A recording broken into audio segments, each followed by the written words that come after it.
বাইরে ভাই, কালকে খুলনা আর রাজশাহী তো 210 মারামারিটা মোটামুটি সবই দেখছই।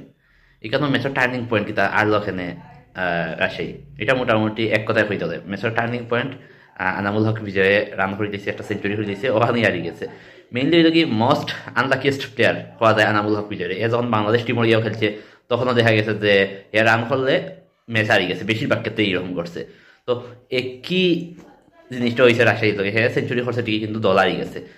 লাগি তারা আনলাকি হওয়া যাবে, বাট ম্যাচ টার্নিং পয়েন্ট এখানে হওয়া যায় যে ওই যে 17 বলে 20 খেলছে ইয়াসির রাব্বি, ওখানে বল কিছু খাই দেওয়ার কারণে কিছুটা ব্যাকফুটে গেছে।